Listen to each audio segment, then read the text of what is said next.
Tom Hanks and Steven Spielberg are teaming up once again. Does their latest drama live up to the hype? The man with the real opinion lets us know what he thought of Bridge of Spies. Hey everybody, I'm Geno Reynolds from The Real Opinion. Today on The Real Opinion, we're talking Spielberg, we're talking Hanks, we're talking the Coen brothers, and we're talking about the Cold War. Today we're talking about Bridge of Spies. Does this film deserve all the awards hype it's getting? Let's take a look. Set in the 50s, the American government arrests Rudolph Abel, a man believed to be a Russian spy. Insurance lawyer James Donovan, played by Tom Hanks, is picked to defend Abel. It is the outcome of this trial that leads to the events of the film's main story.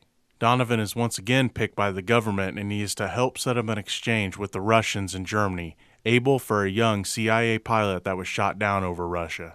When it comes to this movie, I've been hearing things like best of the year, must see, one of Spielberg's best, and an Oscar-worthy performance for Hanks. Slow down.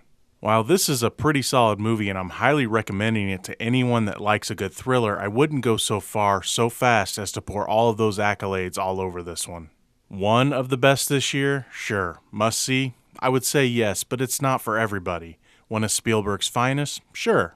Oscar for Hanks? He's fine in this, but his character suffers from the same thing pretty much all of the characters in this suffer from. They are all too one-dimensional. Did this ruin everything for me? Not at all, but as someone who values character overall, especially when it comes to my picks for best of the year, I want more from my characters.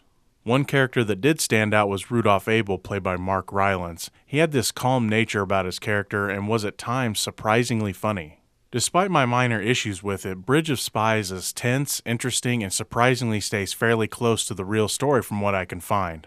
I like slow-burning films like this and would highly recommend it to anyone that feels the same way. A Cold War spy thriller that I would recommend over this film would be Tinker Tailor Soldier Spy. Its slow-burning and twisting plot, along with its amazing and insanely large ensemble cast led by Gary Oldman, this is my go-to Cold War thriller. I'm still waiting on that sequel that Oldman teased a year or so ago.